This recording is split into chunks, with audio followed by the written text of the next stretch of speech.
So GTA's new Moneyfront update just came out, and it's actually not that bad. As the title suggests, this update's all about business fronts and money laundering, so basically Soprano Simulator. Within this update, you get new cars, duh, it's GTA, as well as 3 new businesses, new free roam activities, and 6 brand new levels. Now for this video, I'm only going to highlight 2 of the cars. If you want to know about the cars, you're just going to have to watch someone else. But you get this Highway Patrol motorcycle, which they're using major FOMO with this police outfit that you could get if you buy it right now.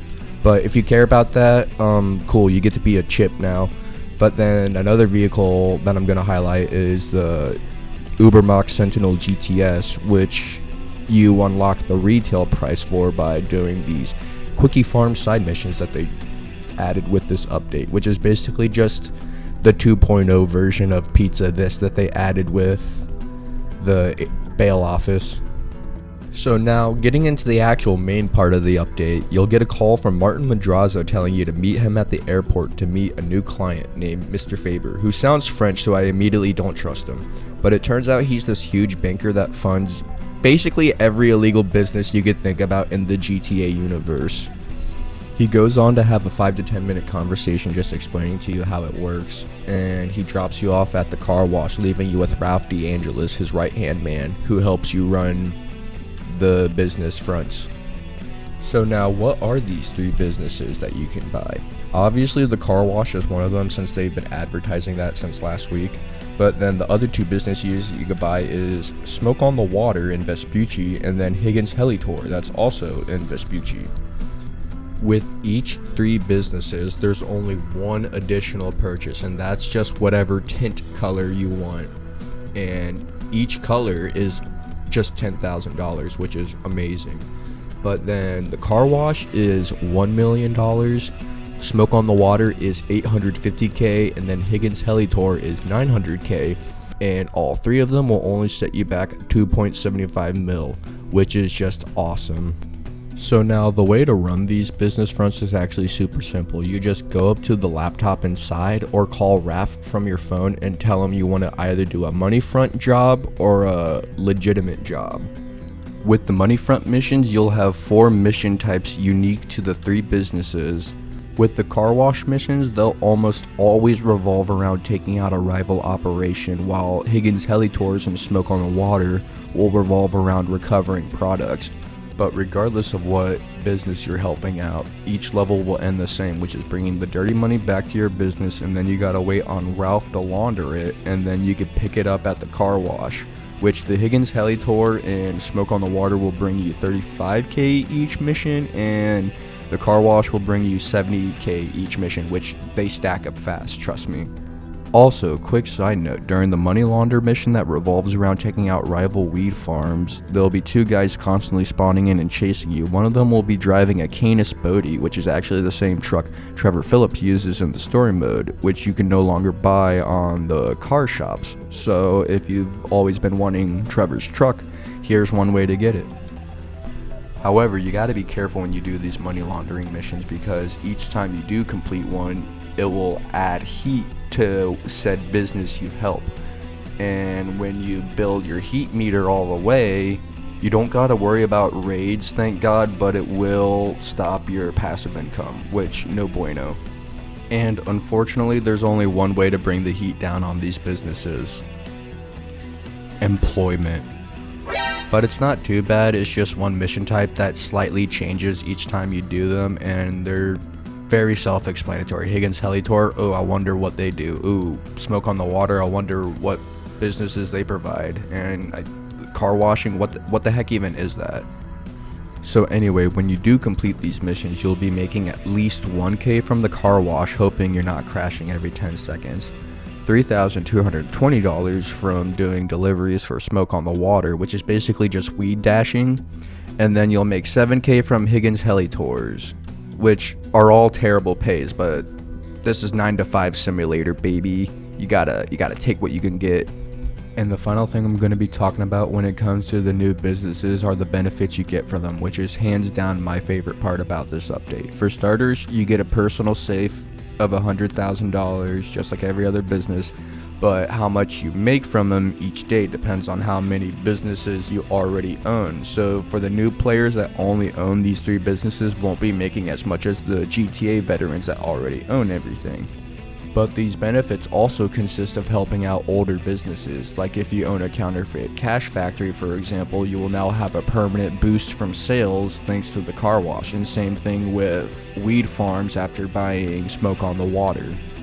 And then with Higgins Heli Tour, it confuses me because I'm not gonna lie, I don't do the air freight cargoes, but I'm gonna read the Rockstar Newswire bit for this part, just to help me out. Operating Higgins Heli Tours as a front results in a lift for all air freight cargo, whatever that means. And then the last one that I at least personally know is if you already own a salvage yard, it will make the freight mission for your car wash go by way faster, and you'll also get some bonus money from it too, so that's always nice. So now the last new thing I'm going to be talking about are Mr. Fabers' special client missions. Each level can only be started at one of the 3 businesses from your laptop, and whenever you do complete said level, it will add heat to whatever business you started it from, so there is a tiny bit of strategy to it, but nothing too complex.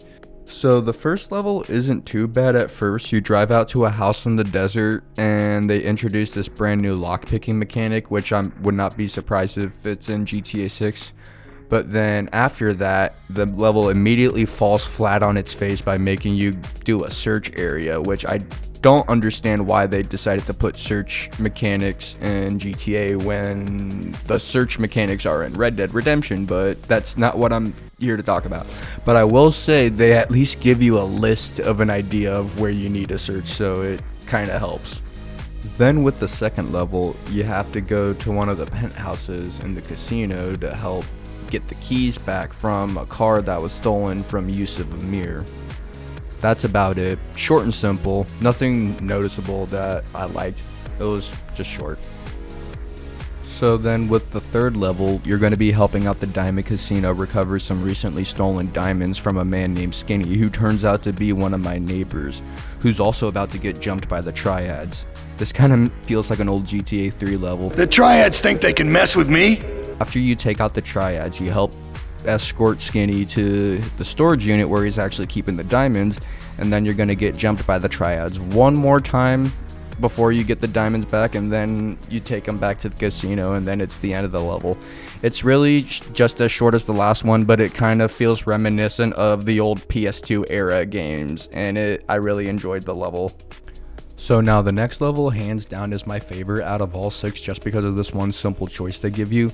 But you're just hired protection for Martin Madrazo, who's transporting cargo across the city. And you get the choice of either escorting the flatbed truck being used in your own car, or you could actually get in the back of the flatbed and just mow down anyone that goes after you from the truck. And it's just like the second level where you only have that one task. It's super short. But man, I feel like a badass the entire level, and I love it. The second to last level now is, it's interesting. You gotta find this one man who helps move stuff for the Epsilon program, who's caught out in the Winfield farms. And if you're thinking to yourself, did he say find as in another search mission? Didn't he just complain about the last search mission? Well, this one's a little bit different. They actually give you an image to go off of to find him on, and it's basically just Geogesser. But then after you find him, you gotta take him to the hospital. Then you gotta take out 3 guys that took the money, and then you gotta take the money to the Epsilon client, and then that's that. It will either take 5 minutes or 5 hours, no in between. And now finally with the last level, whether you're having a good day or a bad day, this level hands down is just fun. It just feels like it's the ultimate organized crime simulator. You shake up 3 different business fronts that are being ran by the Armenian mob to help draw out the boss, and then you eventually go over to the main construction site and then take out the boss. And then after that, you fly over to New Alderney and then eat gabagoo with Tony Soprano. So yeah, that's all the special client levels that you're able to do. Now again, they are really fun, but they just don't pay as much as the free roam activities. So unless you really want to do them, I only recommend doing it one time. Anyway, that's really everything I'm going to be covering on this brand new update. Overall, it's simple and short, but I really liked it, and if you really like this video, you should give it a thumbs up. And the last thing that I really want to say that I couldn't really find an appropriate time until now is that they finally removed the post-van motorcycle mission. So hell yeah, brothers, we can crank our hogs again.